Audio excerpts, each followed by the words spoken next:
मिट्टी से जुड़ी मेहनत, खेतों में बीतता जीवन। किसान हर दिन सोचता है घर चलता रहे, आज भी और कल भी। मौसम बदलते हैं, फसलें बदलती हैं, खेती के साथ साथ घर की जिम्मेदारियां भी चलती रहती हैं। भविष्य की इन्हीं जिम्मेदारियों को पूरा करती है एनपीएस, जो किसानों के कल को नया भरोसा और पेंशन की पक्की गारंटी देती है। एनपीएस भारत सरकार के अंतर्गत पीएफआरडीए के द्वारा एक विनियमित योजना है जो किसानों के लिए बुढ़ापे में पेंशन सुनिश्चित करती है।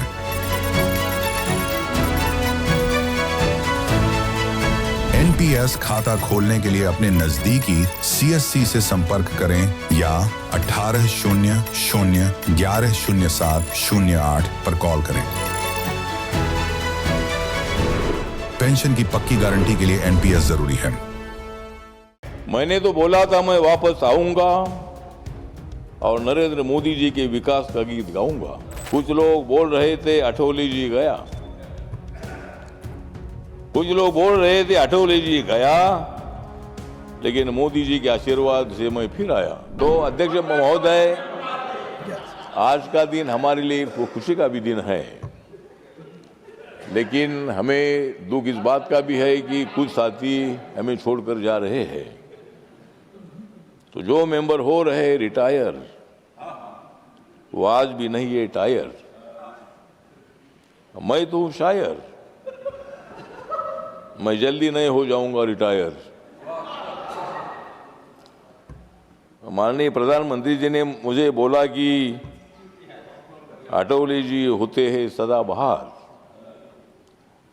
आदरणीय प्रधानमंत्री जी ने मेरे बारे में बोला कि अटौली जी होते हमेशा सदाबहार, क्योंकि मैं करता हूं कांग्रेस पर प्रहार।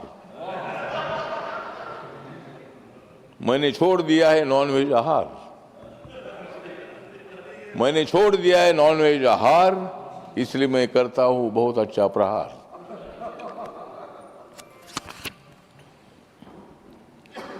मैंने तो बोला था मैं वापस आऊंगा, मैंने तो बोला था मैं वापस आऊंगा और नरेंद्र मोदी जी के विकास का गीत गाऊंगा।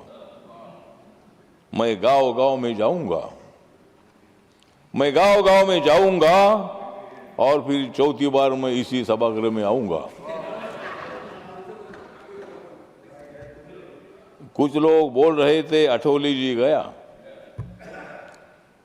कुछ लोग बोल रहे थे अठौली जी गया, लेकिन मोदी जी के आशीर्वाद से मैं फिर आया। मेरे ऊपर तो है बाबा साहब अम्बेडकर जी के विचारों की छाया, मेरे ऊपर तो है बाबा साहब अम्बेडकर जी के विचारों की छाया, और देश के असंख्य लोगों की है मेरे ऊपर माया। तो ये सभागृह जो है, सभागृह उच्च सभागृह है, और जो बाबा साहब अम्बेडकर जी ने संविधान लिखा है, संविधान के मुताबिक ये सभागृह चलता है। उधर से बहुत बार हंगामा भी होता है, लेकिन हंगामा थोड़ा थोड़ा होना चाहिए, लेकिन ज़्यादा नहीं होना चाहिए। ज़्यादा हंगामा होगा तो फिर काम में बिगड़ जाता है। या चर्चा होनी चाहिए। अनेक लोगों ने, मतलब हमारे खरगे साहब तो हमारे अच्छे मित्र है, वो बाबा साहब अम्बेडकर जी को मानते हैं, उनको यहाँ अपोजिशन लीडर तो बनाया है, लेकिन कर्नाटक में जब मौका आया था तब उनको मुख्यमंत्री नहीं बनाया, उनको मुख्यमंत्री नहीं बनाया। खरगे साहब बोल रहे थे कि भाई मैं ज़्यादा मोदी साहब की कविता सुनाता हूँ।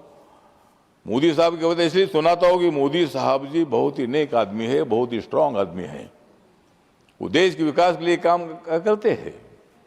आप लोगों ने भी काम किया है, लेकिन थोड़ा थोड़ा काम किया है, बाकी ज़्यादा काम हम लोग कर रहे हैं।